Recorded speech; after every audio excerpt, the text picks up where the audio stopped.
sesuai. Oke, jadi rubah wajahnya ya. Kalau bisa wajahnya Pokemon gitu. Enggak gitu juga. Oke, lanjut yang lainnya. Saya hanya mau memberitahu sama dia tadi. Karena dia mempercayai ketuhanannya dari Bible. Sebelum kita mempercayai ketuhanannya, percaya dulu fisik dan bentuk dia yang sangat terhina. Lanjut, akhir-akhir. Kita ini kan sahabat kita nih Bro Admin, beliau baguslah cara diskusi. Malam ini kira-kira tema yang menarik untuk didiskusikan apa, Bro Admin? Ngikut aja Bang Rashid. Ngikut aja. Gini, saya mau bikin Bro Admin percaya dengan donatur? Iya percaya. Tapi percaya donatur, tubuh kemuliaan dan roh keilahian. Iya percaya, tapi itu nggak esensi. Kenapa? Ya percaya, aku jawab percaya. Percaya ya, roh, tubuh kemanusiaan dan roh keilahian, tubuh kemuliaan dan roh keilahian. Oke, kita langsung saja masuk ke tema baru, yaitu apa? Jelaskan kepada saya kalau Yesus tidak kerasukan Tuhan. Tidak. Udah pernah dengar? Tidak kerasukan Tuhan. Yesus tidak kerasukan Tuhan. Saya tidak kerasukan Tuhan. Tuhan ini yang dimaksud siapa? Oknum yang mana? Oke, kita lihat ya. Kita pelan-pelan dulu. Kita baca definisi kerasukan dulu ya. Kerasukan adalah, jadi pelan-pelan. Nempel. Kerasukan atau kesurupan, tapi saya tidak memakai kata-kata kesurupan, tapi saya memakai kata-kata kerasukan. Kerasukan adalah kondisi di mana seseorang mengalami perubahan perilaku yang tidak biasa dan meyakini bahwa dirinya telah dikendalikan oleh kekuatan gaib, seperti roh, hantu, dan setan, titik. Kondisi ini sering dikaitkan dengan hilangnya kesadaran dan kontrol atau tindakan. Tidak. Tubuh kemanusiaan Yesus, di mana kita tahu bahwa dia adalah pada saat dia mati, wafat, roh itu keluar dari dirinya. Lalu pada saat dia bangkit dari kematian, roh itu kembali kepada dirinya. Lalu melakukan hal-hal di luar nalar manusia pada umumnya. Sepakat? Ya, ikutin dulu. Oke. Nah, ketika dia melakukan hal-hal di luar nalar pada umumnya, yaitu apa? Yang paling besar itu adalah pada saat dia bangkit dari kematian. Ya, bangkit itu wujud yang tidak nalar. Oke, bangkit itu wujud yang tidak nalar, artinya apa? Masuk kategori di mana Yesus ini kerasukan Tuhan. Karena apa? Perubahan perilaku yang tidak biasa yang diyakini bahwa dirinya telah dikendalikan oleh kekuatan gaib. Pertama, Allah Bapa itu gaib. Kedua, Allah Bapa itu roh. Kekuatan gaib, seperti roh. Tapi ya artinya saya tidak memakai di sini hantu dan setan. Kalau saya memakai hantu dan setan, otomatis itu kesurupan. Tetapi ingat, saya mengatakan di sini kerasukan. Silakan. Ya, karena konotasinya jelek, jadi tidak dipakai kata itu, Bang. Kerasukan itu sesuatu yang negatif, makanya nggak dipakai itu. Betul. Ketika kita mengenal yang namanya apa, yang namanya lahir itu hina, makan itu hina, disusui itu hina, mati itu hina. Pada saat apa? Pada saat kita mengenal bahwa Yesus manusia ini adalah Tuhan. Maka kematian itu kita pahami dengan hina. Begitu banyaknya diskusi lintas agama ketika kita mengatakan, apa betul yang lahir itu Tuhan? Betul. Hari ini telah lahir bagimu juru selamat Kristus Tuhan di kota Daud, yang menginjil, yang mengabarkan berita baik di muka bumi ini. Apakah betul itu Tuhan? Betul, itu Tuhan Yesus. Dengan bangga mengatakan itu Tuhan Yesus. Tetapi ketika bertanya bahwa apakah betul yang mati itu adalah Tuhan, langsung keluar kata-kata jadi begini. Enggak, tadi beda Pak. Tadi kan jenengan mengatakan kerasukan. Saya bilang kerasukan itu konotasinya negatif. Jadi kita tidak menggunakan diksi itu. Abangku, meskipun ada kerasukan. Siap, Bang Bro Admin. Kerasukan, mati, lahir. Apakah itu semua hal yang hina? Tidak. Tapi konotasi disematkan kepada Tuhan, maka hal ini menjadi sesuatu yang tidak pantas bagi Tuhan. Karena apa? Karena ini Tuhan. Masa iya Tuhan mati? Masa iya Tuhan lahir? Masa iya Tuhan kerasukan? Konotasi. Akhirnya apa pada saat kata-kata itu? Coba sebutkan konotasi, tidak pantaskan konotasi-konotasi manusia yang keluar dari bibirnya lalu disematkan kepada Allah Subhanahu wa taala. Maka kita uraikan. Begitulah untuk membuka cakrawala pemikiran bagaimana Tuhan menjaga dirinya sendiri untuk memuliakan dirinya sendiri karena dia maha mulia. Maka dia mampu. Dia mempertahankan kemahakesuciannya, dia mempertahankan kemahabesarannya, dia mempertahankan kemahamuliaannya. Nah, apakah di Tuhan Anda semua itu ada? Mempertahankan kemahaannya setiap apa yang dia sudah kenalkan kepada umat manusia. Silakan. Ya itu kalau persepsi negatif ya, kalau seandainya kata itu bisa mewakili kata lain seperti relasi yang biasanya kita pakai, diksi yang dipakai itu relasi antara Bapa dengan Tuhan. Misalnya Bapa yang diam di dalam aku, dialah yang melakukan pekerjaannya, begitu. Itu bukan sesuatu peristiwa yang bisa disebut seperti kerasukan itu, tapi lebih ke relasi, hubungan yang satu. Relasi ini ada di ayat-ayat yang lain, tetapi ayat yang lain yang menunjukkan penjelasannya bagaimana Tuhan Allah yang membangkitkan Tuhan. Dan dia juga lah yang membangkitkan kita semua. Iya betul. Ya kan? Iya. Coba bayangkan ada Allah, ada Tuhan. Sejak kapan Tuhan itu melakukan sesuatu bukan dari kehendaknya, tetapi dia dibangkitkan oleh Allah. Tuhan dibangkitkan oleh Allah. Ya sejak di Alkitab toh. Sejak di Alkitab. Nah, iya. Maka Alkitab ini kita uraikan.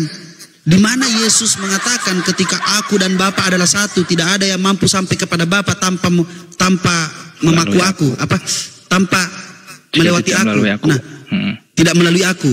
Nah, sekarang pertanyaannya, ketika aku dan Bapa adalah satu, apabila kamu melihat aku, kamu telah melihat Bapa. Siapa yang bisa menolak perkataan saya? Apabila kamu menyalibkan aku, kamu telah menyalibkan Bapa.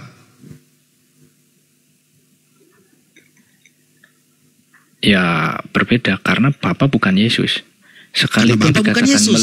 Ya. Yohanes 5 ayat nomor 26 mengatakan Bapa memiliki hidup sendiri, Anak memiliki hidup sendiri. Menegaskan di Yohanes 17 ayat 8 mengatakan segala firman yang telah engkau sampaikan padaku telah kusampaikan kepada mereka. Kita sudah mendiskusikan tentang firman yang disampaikan Yesus ini. Betapa sensitifnya Yesus mengatakan jangan pernah menyampaikan berita Injil di luar daripadaku. Ketika aku menyampaikan kepada kalian, kalian jangan menyampaikannya kepada siapapun. Karena apa? Karena kebenaran itu datangnya dari bibirku. Yaitu apa? Aku tidak memerlukan kesaksian manusia. Maka dari itu aku bersaksi tentang diriku sendiri agar kalian memperoleh hidup yang kekal. Apa hidup yang kekal itu? Yohanes 17 ayat 3 yang sering dibawakan. Inilah hidup yang kekal, bahwa mengenal engkau satu-satunya Allah yang benar dan mengenal Yesus Kristus yang telah engkau utus. Tetapi manusia lagi dan lagi hanya menginginkan bagaimana caranya, intinya pokoknya Yesus Tuhan.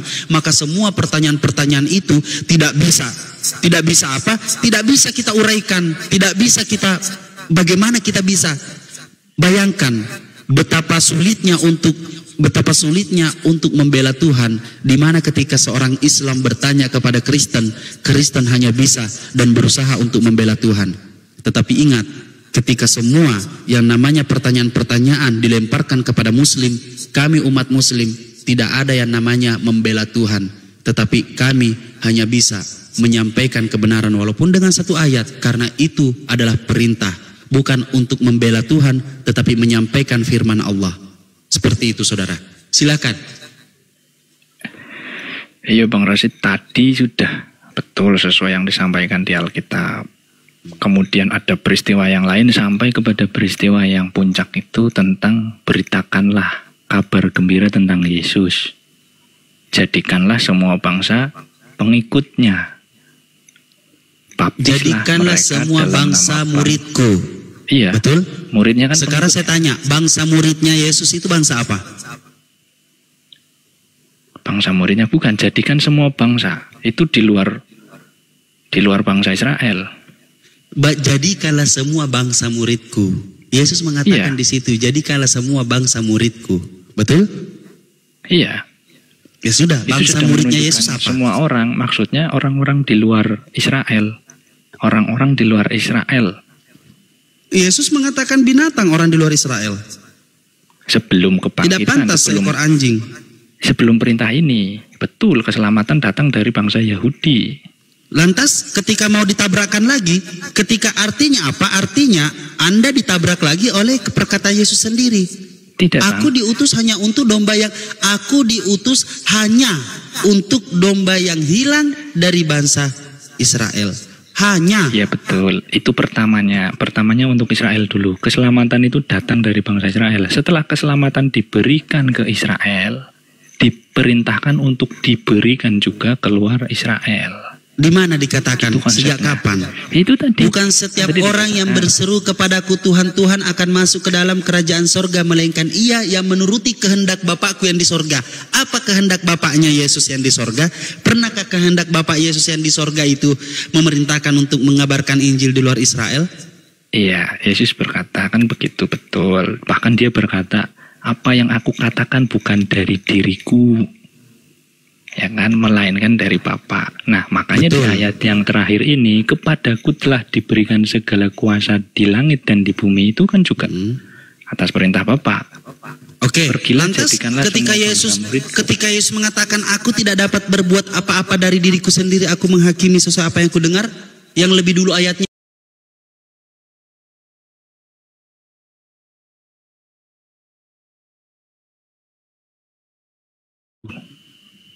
Yohanes 5 dulu, baru yang Matius ini peristiwanya. Yohanes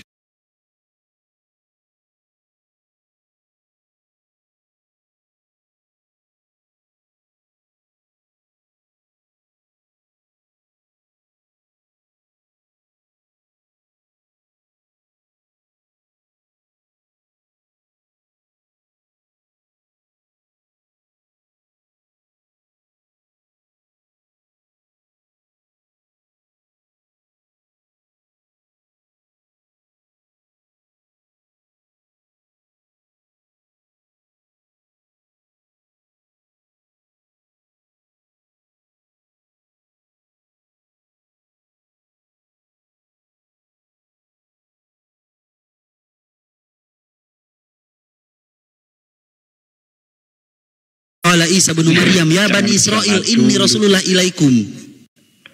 Ya jangan ke sana dulu, kita bahas Alkitab dulu. Enggak, sinkronisasi. Kami tidak pernah gini Bang Admin. Kami tidak pernah mengatakan ketika saudara-saudara Kristen mengatakan bahwa ketika dikatakan Islam itu agama bungsu, Islam itu agama, iya betul. Tetapi agama bungsu inilah menyempurnakan ketika semua ketegasan-ketegasan ucapan-ucapan Yesus dijelaskan, di mana dikatakan bahwa aku tidak dapat berbuat apa-apa dari diriku sendiri. Karena apa? Di dalam Al-Quran dikatakan wa isqala Isa bin Maryam ya Bani Israel inni Rasulullah ilaikum. Siapa ini Isa? Kita cari, ternyata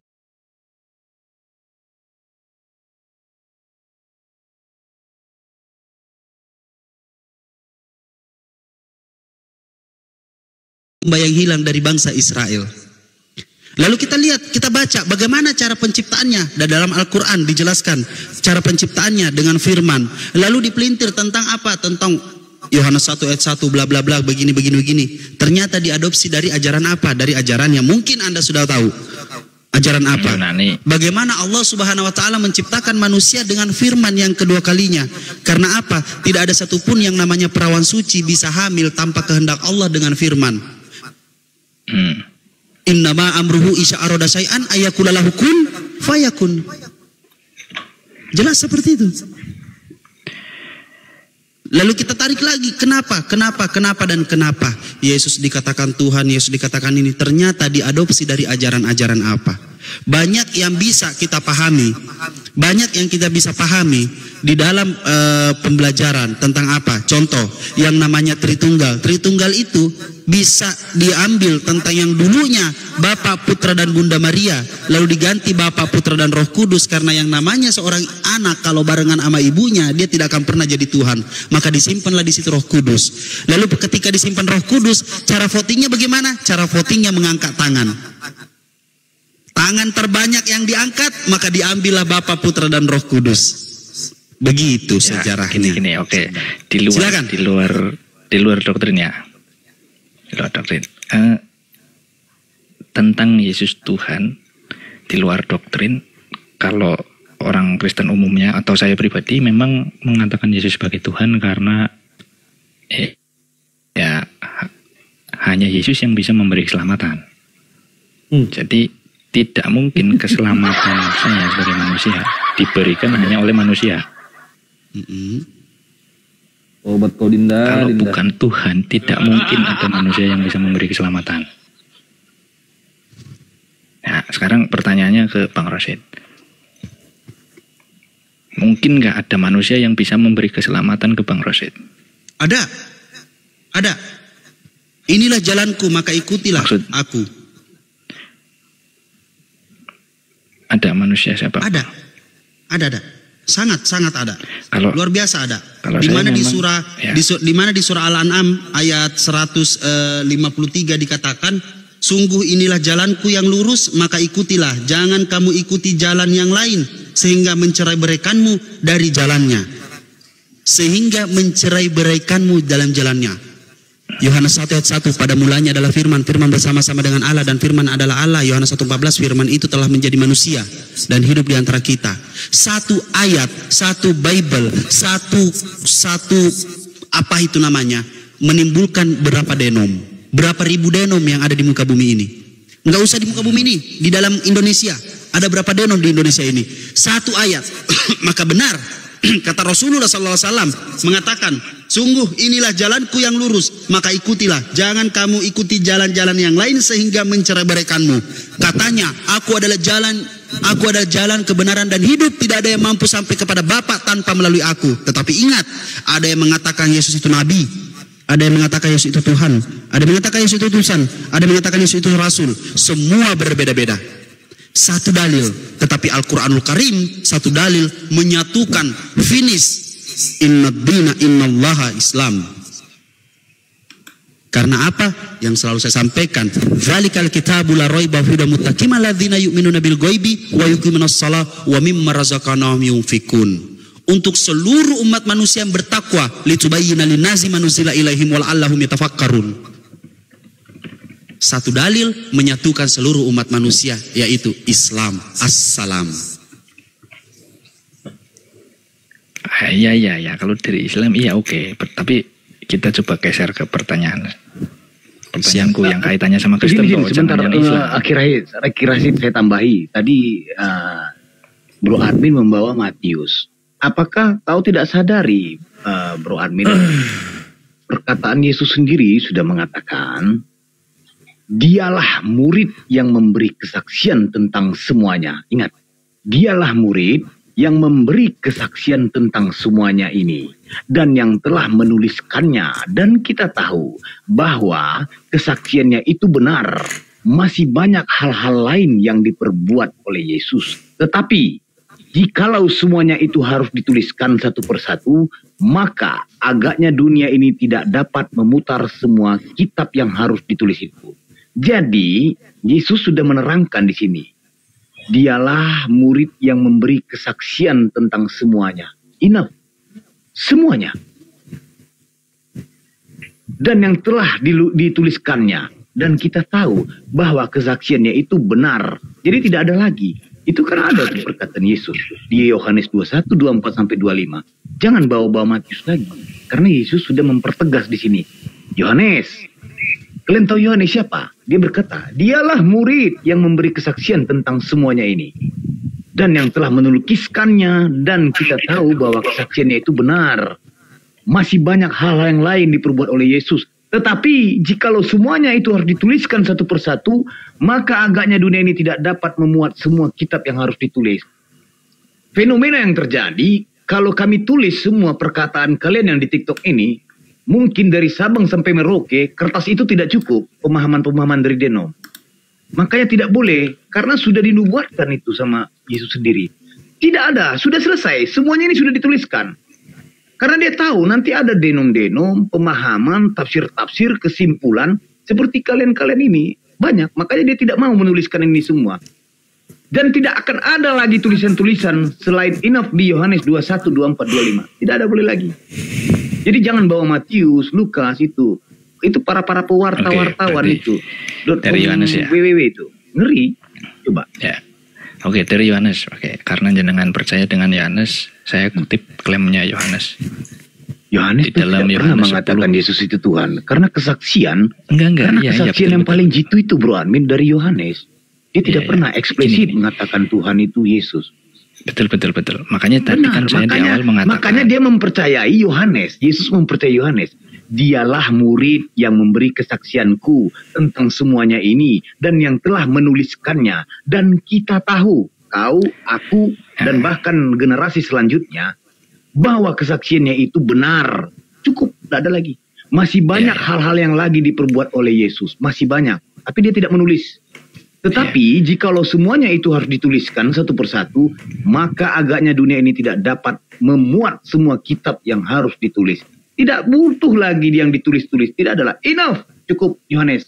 Apa yang perbuat, mau aku nyolong, mau aku apapun itu, jangan kau tulis. Cukup.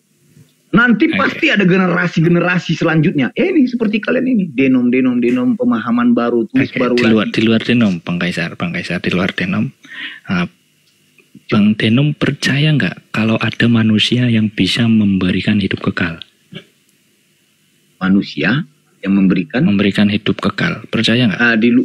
Bagaimana kalau di luar dari agama Islam dan Kristen?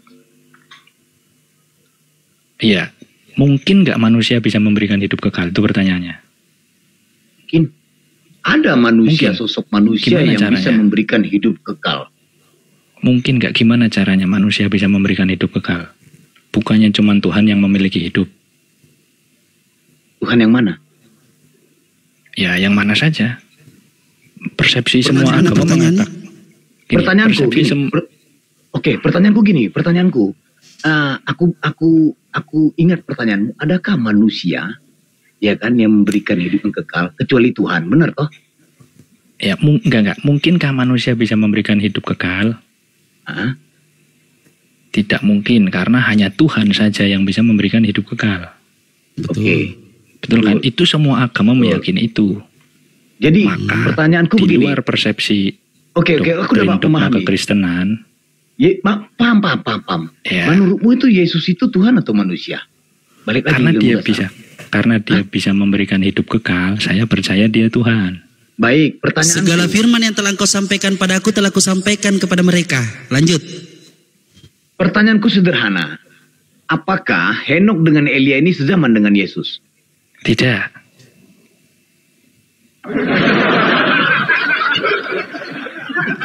Inilah hidup yang kekal itu, yaitu mengenal Engkau satu-satunya Allah yang benar. Apakah Henok dengan Elia sezaman dengan Yesus? Iya, tapi Henok dan Elia tidak bisa memberi hidup kekal. Pertanyaannya, hidupnya kekal. Hidupnya kekal, kan pertanyaanmu, adakah manusia bisa memberi hidup kekal? Bukan, adakah manusia yang hidupnya kekal? Bukan itu. Adakah manusia yang bisa memberikan hidup kekal? Tidak ada. Tidak ada. Kecuali Tuhan. Kalau Tuhan bisa memberikan hidup kekal, betul? Betul. Kalau di kita samawi ya, bukannya di Krishna atau bla bla yang lain ya, ada itu. Betul. Tapi kita bawa ke sini aja ranahnya. Tidak ada. Ya, jadi hanya Tuhan saja yang bisa memberikan hidup kekal, betul? Siapa sosok Tuhan itu? Nah, siapa Tuhan itu? Saya ikut apa yang dikatakan Yohanes. Siapa yang bisa memberikan hidup kekal? Seperti Bang Kaisar mempercayai Yohanes, saya juga percaya Yohanes. Dikatakan begini, di Yohanes 10 ya. Aku telah mengatakan kepada kamu. Ini perkataan Yesus. Tetapi kamu tidak percaya. Pekerjaan-pekerjaan yang kulakukan dalam nama Bapakku, itulah yang memberi kesaksian tentang aku. Memberi berarti kesaksian bukan Yesus. Dari Bapaknya juga ujung-ujungnya. Bentar. pekerjaan yang kulakukan dalam nama Bapakku itulah yang memberikan kesaksian tentang aku. Tetapi kamu tidak percaya karena kamu tidak termasuk domba-dombaku. Domba-dombaku mendengarkan suaraku, aku mengenal mereka dan mereka mengikut aku. Dan aku memberikan hidup yang kekal kepada baca sampai baca 29, baca ayat lanjutannya. Mereka pasti tidak akan binasa sampai selama-lamanya. Baca lanjutannya. Baca terus. Baca terus. Iya. Dan seorang pun tidak akan merebut mereka dari tanganku. Bapakku yang memberikan mereka kepadaku lebih besar dari siapapun. Dan seorang pun tidak dapat merebut mereka dari tangan Bapa. Stop. Yang memberikan mereka ini siapa? Bapakku. Bapak. Transin nggak itu? Menurutmu transin nggak itu? Apa? Transit lah. Apanya yang transit? Dari Bapak atau Bapak dari Yesus atau ke Bapak atau Bapak ke Yesus? Coba pikirkan. Ya, di dalam ayatnya dikatakan begini. Domba-dombaku mendengar suaraku dan aku mengenal mereka dan mereka mengikut aku. Dan aku memberikan hidup yang kekal kepada mereka. Terus. Berdasarkan persepsi ketuhanan secara umum, hanya Tuhan yang bisa memberi hidup kekal. Makanya Oke, izin Bang. Tuhan, gitu maksudnya. Oke, Broadman. Sekarang kau baca Yohanes 17 nomor 2. Coba baca. Yohanes 17 nomor 2. Bentar, aku masih di Yohanes ini. Masih di Yohanes. Iya. Yohanes 17 nomor 2 sampai nomor 3. Siapa yang memberikan hidup kekal? Siapa yang memberikan hidup kekal dan apa itu yang dimaksud daripada hidup kekal? Lanjut. Oke, kita baca ayatnya saja ya. Baca aja. Di sini dikatakan Yohanes 17 ayat 2 ini doa Yesus ya. Aku buka dari nomor 1 aja ya. Doanya Yesus, Bapa telah tiba saatnya bermuliakan anakmu supaya anakmu memuliakan engkau. Ayat kedua 17:2, sama seperti engkau telah memberikan kepadanya kuasa atas segala yang hidup, demikian pula ia akan memberikan hidup yang kekal kepada siapa ia itu? semua yang telah engkau berikan kepadanya. Ia ini Yesus. Wanjay. Pandai memang. Nah, ini kan dia ngomong, dia ngomong. Nah, terus siapa Yesus ngomong. ini? Iya, dia Yesus ngomong. Dia merujuk ke siapa ia itu? Lah ini kalimatnya sama seperti engkau. Masa ia terus jadi engkau lagi? Ya ini otomatis. Ngono to Kang. Nek bahasa Indonesia itu yang jujur ngopo to? Ini otomatis lanjut kedua toh. Ya enggak apa-apa. Lanjut sampai. Betul. Enggak apa-apa, lanjut. Sampai ayat 3 coba baca. Oke. Memberikan hidup yang kekal pada semua yang telah engkau berikan kepadanya. 17:3, inilah hidup yang kekal itu, yaitu bahwa mereka mengenal engkau satu-satunya Allah yang benar, dan mengenal Yesus Kristus yang telah engkau utus. Diutusan. Berarti itu hidup yang kekal. Ya. Hidup yang kekal itu mengenal Yesus sebagai seorang utusan. Hidup yang kekal mengenal Bapa dan Yesus. Iya, pengertian hidup yang kekal itu kan hidup yang kekal yang dimaksud. Iya. Mengenal Bapa dan Yesus yang diutus, betul. Iya, bukan kehidupan kekal maksudnya hidup kekal selama-lamanya itu bukan kan? Inilah hidup yang kekal itu. Inilah hidup yang kekal itu, yaitu mengenal engkau satu-satunya Tuhan yang benar. Iya. Dan mengenal Yesus Kristus yang telah engkau utus. Pada poinnya, hidup yang kekal itu artinya apa? Definisi hidup kekal itu. Mengenal engkau. Ya, kalau mengenal Bapa dan Putra, iya. Ketika Yesus memberikan ini ya. Ketika Yesus memberikan hidup yang kekal, iya. Berarti itu ayat alegori, itu perumpamaan. Makna aslinya adalah Yesus memperkenalkan bahwa Bapa lah Tuhan yang benar dan Yesus sebagai seorang utusan, betul? Iya. Udah masuk. Berarti Yesus ya? Saya. Udah apa lagi? Udah selesai. Kan? Betul kan? Berarti yang dimaksud Yesus memberikan hidup kekal itu bukan kehidupan abadi. Tetapi Yesus memperkenalkan bahwa dia adalah seorang utusan, ya kan? Dan Bapa adalah Tuhan. Nah, ayat ini berkorelasi dengan Yohanes pasal 6 nomor 40. Inilah kehendak Bapakku. Iya. Inilah kehendak Bapakku. Yaitu gini barang siapa yang melihat anak dan percaya kepadanya, di situ him kata ganti merujuk kepada Bapa, percaya kepada Bapa akan memperoleh hidup yang kekal dan akan dibangkitkan pada akhir zaman. Nah, percaya kepada Bapa ini sebagai apa? Percaya kepada Bapa sebagai satu-satunya Tuhan yang benar, dan ketika melihat Yesus, mengenal Yesus sebagai seorang utusan. Selesai.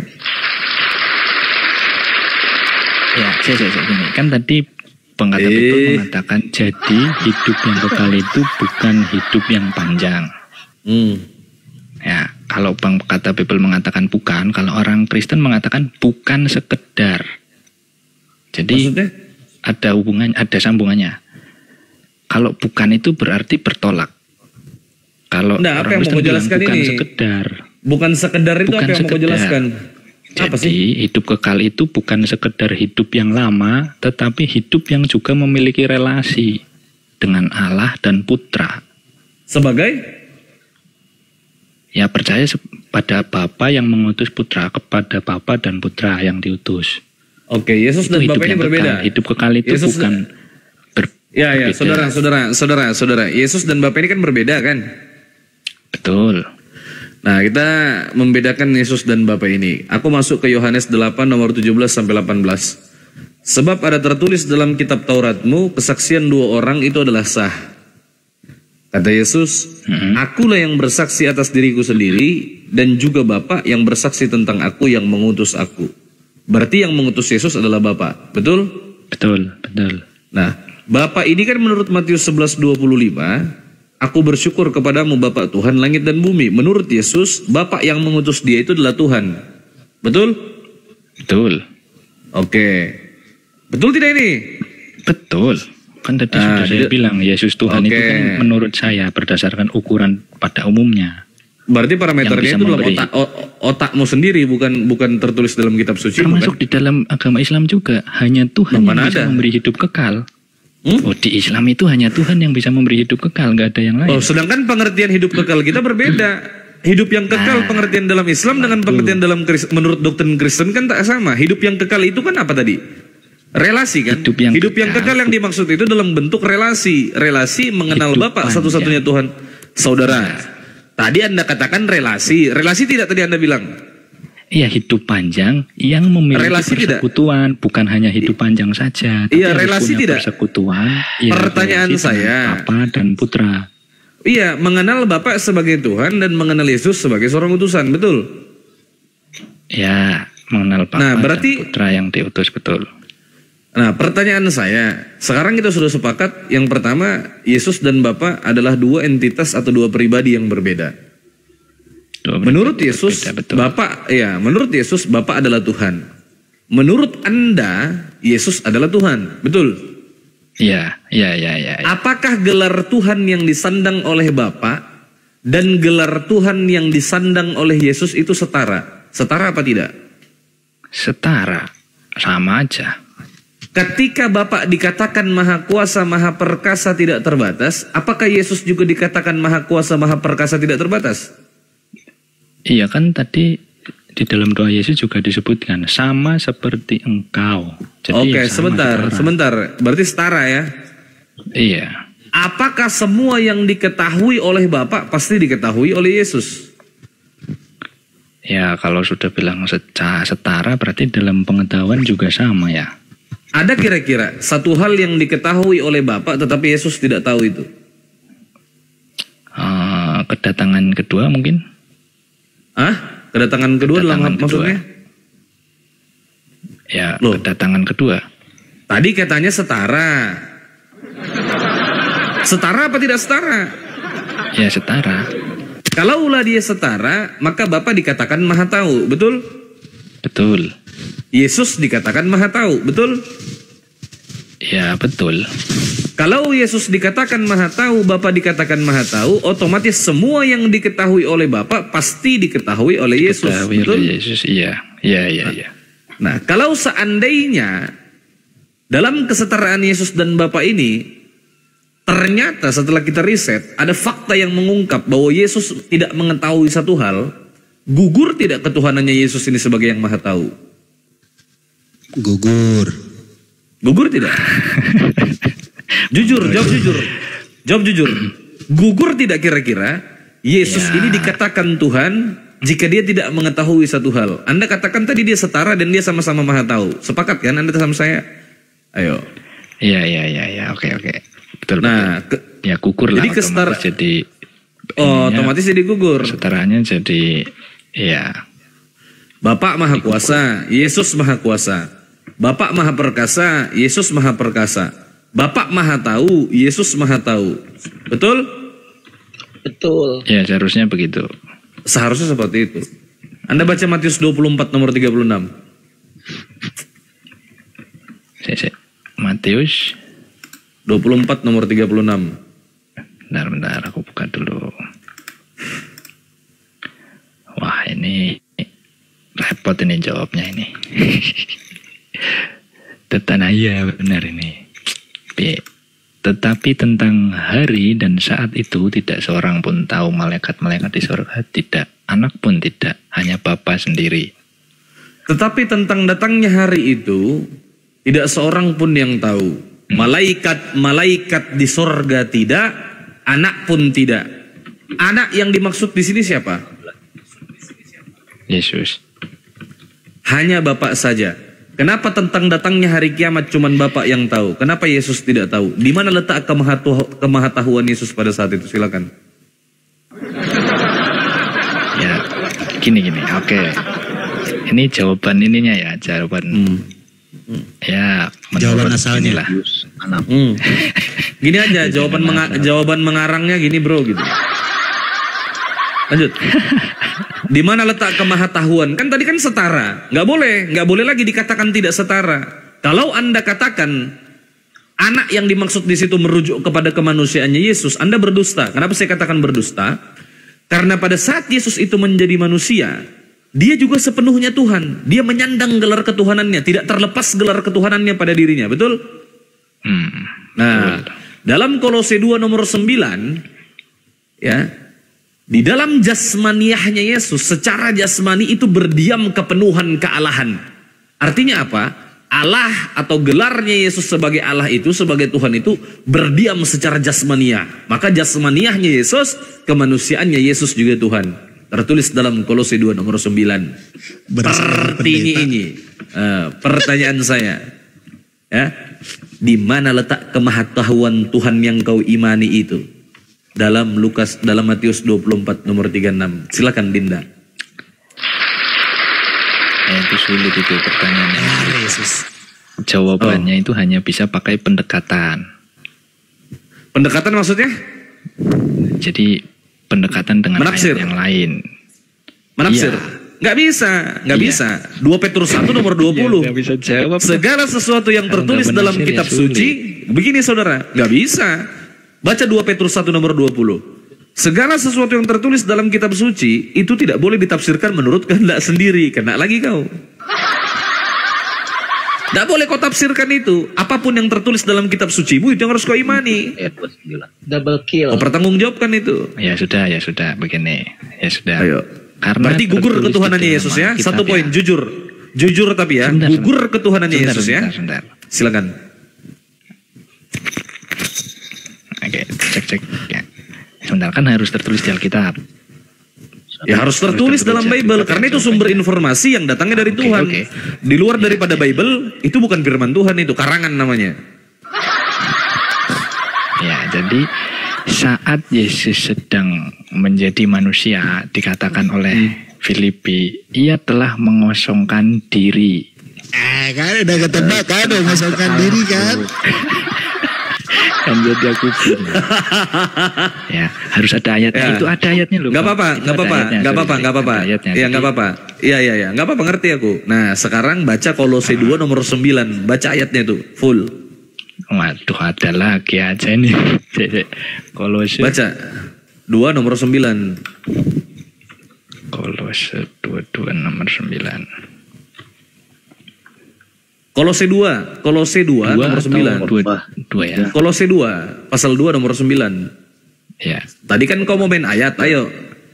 Wah. Ini lagi dibalik doang. Nah kalau ini Masem pajang ya lohos. ya, aku baca ya. Ini kalau aku baca Udah masuk waktunya sholat di sini. Siap lanjut saudara. Aku baca.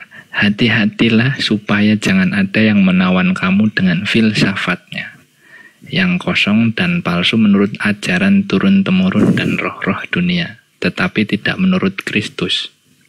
Sebab di dalam dialah berdiam secara jasmania seluruh kepenuhan kealahan. Anjay. Telah dipenuhi di dalam dia. Dialah kepala semua pemerintah dan penguasa. Titik. Oke, jasmani yang dimaksud di situ tubuh bukan? Iya sih. Berarti tubuhnya Yesus Allah kan? Secara ya harusnya tubuh begitu ya. Piye iki jawabnya? Lah itu makane, wes sampean diomongin itu kan pekerjaan neh toh, pekerjaan aja yang diberi itu. Yesus itu bukan Tuhan, saudara. Anda mengenal Yesus itu Tuhan, itu dari surat-surat yang dituliskan Paulus dan Tehla. Saya paham terkait transmisi kitab suci Anda itu, Bible itu. Bible itu tidak termasuk dalam kategori kitab suci sebenarnya, kalau saya boleh jujur. Saya pelajari itu sejarah penulisan kitab sucimu itu. Siapa yang menuliskan surat-surat Paulus itu aja saya tahu. Mungkin kau nggak tahu kalau Paulus itu punya istri, nggak tahu juga kan? Dan surat-surat Paulus itu dituliskan sama istrinya, tahu nggak? Dituliskan sama Tehla. Ya, mana nggak tahu kan? Kau pasti. Enggak. Saya pelajari itu saudara. Jadi saudara, berat memang. Sampai kapanpun Yesus ini adalah Tuhan menurut mereka yang percaya bahwa Paulus adalah Rasul. Kenapa tercipta denom-denom baru seperti Unitarian mempercayai Yesus seorang utusan? Karena mereka menafikan paham-pahamnya Paulus itu. Dia kesampingkan itu. Dia menganggap bahwa Paulus itu hanyalah seorang manusia biasa yang juga bisa salah. Makanya tercipta denom-denom baru itu. Bayangkan denom-denom di luar daripada itu juga seperti Marcion itu dia nggak percaya Bible itu kitab suci. Musa aja dia bilang YHWH itu setan, gila itu. Ayo. Itu bukti bahwa ini barang gagal dari awal. Ibarat kata pabrik itu memproduksi barang, Kristen ini barang reject. Barang gak sempurna dari awal. Apalagi konsep Tritunggal yang dibuat sama Tertullianus pada tahun 325 Masehi itu. Ini jujur saya. Bertentangan itu. Kalau kita mau kaji secara terperinci ya. Bertentangan itu dengan apa yang diajarkan oleh Yesus. Ini susah. Kristen itu baru gagal gitu loh. Gimana Bro Admin? Belum terguncang? Belum, pasti. Jadi gini Bro Admin. Kalian ini kan disebut anak-anak manusia toh. Bener toh? Anak-anak manusia. Jadi kalau kita baca anak-anak manusia, kau baca aja di Pengkhotbah 3 ayat 10. Aku telah melihat pekerjaan yang diberikan Allah kepada anak-anak manusia untuk melelahkan dirinya. Kau lelah kau setiap hari, kau udah lelah. Terus di sebelahnya, ia membuat segala sesuatu indah pada waktunya.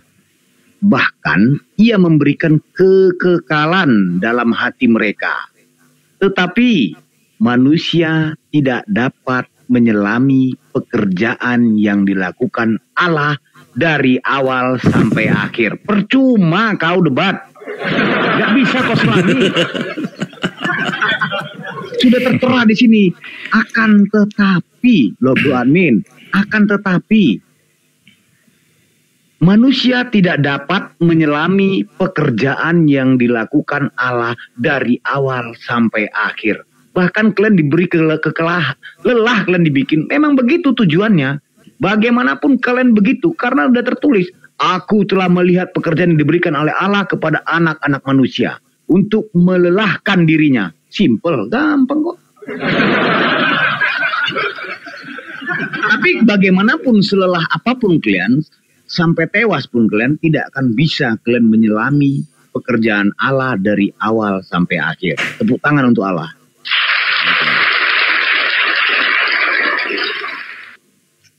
Susah kalau dokterin itu. Pak Nandi sampean. Bang kata Bible.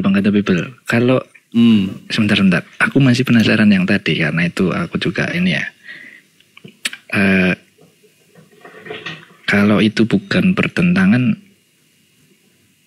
bisa nggak? Maksudnya? Nggak bisa, tetap kontradiksi. Nggak bisa, tetap kontradiksi bro. Kalau sesama Filipina loh. Aku tuh masih ganjel. Bisa mungkin host 50-50.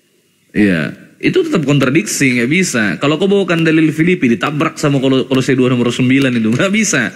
Nah orang-orang Kristen ya, nah Kolose 2 nomor 9 ini berkorelasi dengan 1 Korintus 11:26, di mana dikatakan pada saat memakan roti, ya, setiap kamu makan roti dan minum cawan ini kamu memberitakan kematian Tuhan. Makanya yang mati itu diyakini Tuhan, bukan kemanusiaannya.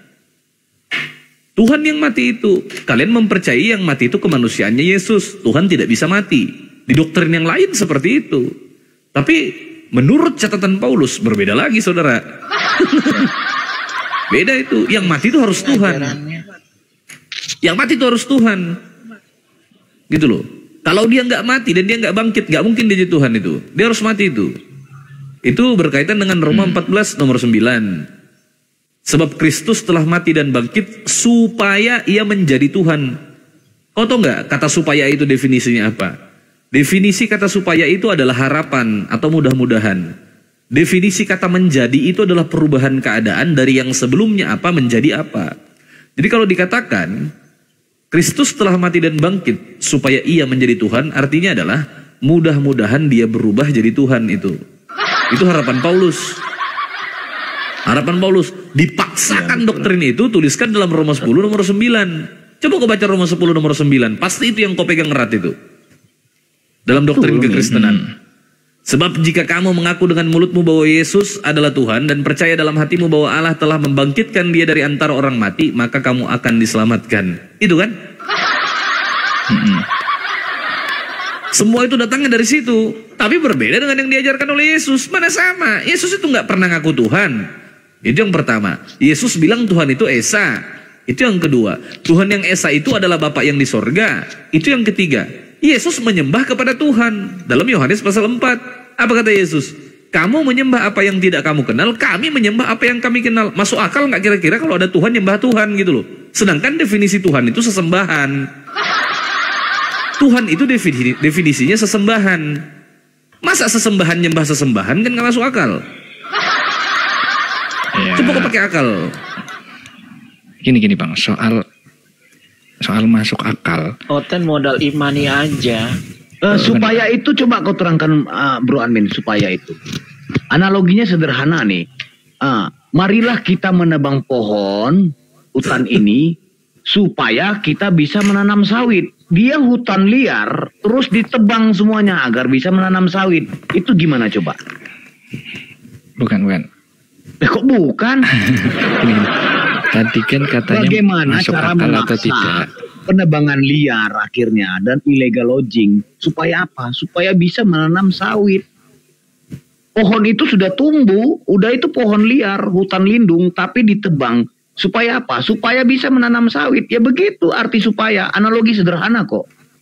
Nah, supaya itu perubahan keadaan. Apa betul, itu? Apa yang mau bawa jelas? Bang Bibul kan mengatakan bahwa masuk akal nggak?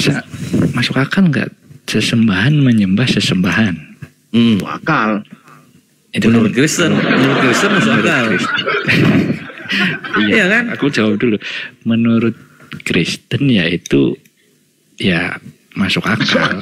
Masuk akal karena dipaksakan itu. Generasi. Sebetulnya gini, izin sebentar. Sebetulnya begini saudara, berdasarkan standar berpikir manusia pada umumnya itu tidak masuk akal. Tuhan itu tidak mungkin membuat penyesatan kayak gitu. Mustahil.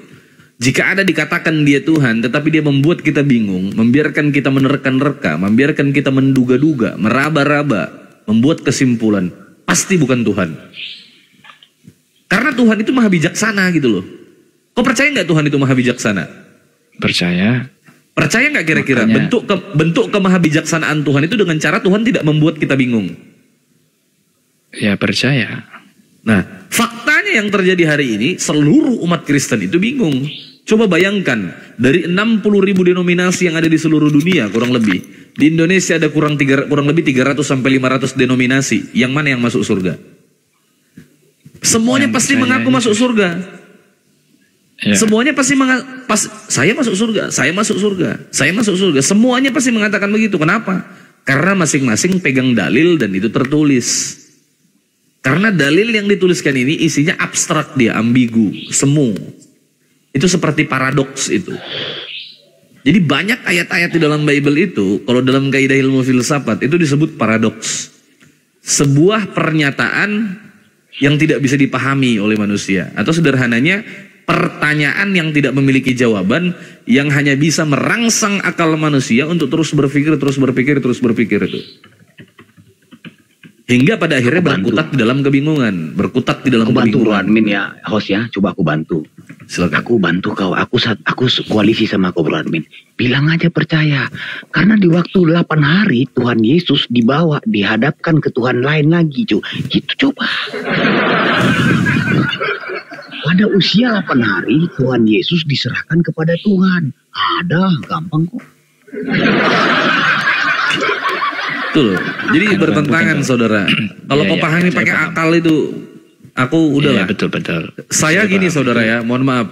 Saya ini masuk ke debat lintas agama itu bukan untuk membela agama saya. Enggak, agama saya itu sudah benar, nggak perlu saya bela. Cuman saya pengen membentengi akidah umat Islam, saudara saya seiman. Jangan sampai ada nanti terjadinya penyesatan atau sesat berpikir itu akibat doktrin-doktrin dari kekristenan yang sebenarnya ini salah, tapi dibungkus sedemikian indahnya agar terlihat indah dan benar gitu kan. Itu yang aku nggak mau. Saya percaya Tuhan dan saya beragama, dan agama saya jadikan pedoman dalam hidup. Tujuan saya cuma satu bro, pasti sama kayak kau. Apa itu? Keselamatan, betul nggak? Tidak ada orang beragama di muka bumi ini dan beriman kepada Tuhan di luar daripada satu alasan itu, yaitu mencari keselamatan atau menginginkan keselamatan. Saya ini manusia biasa, punya otak, bisa berpikir.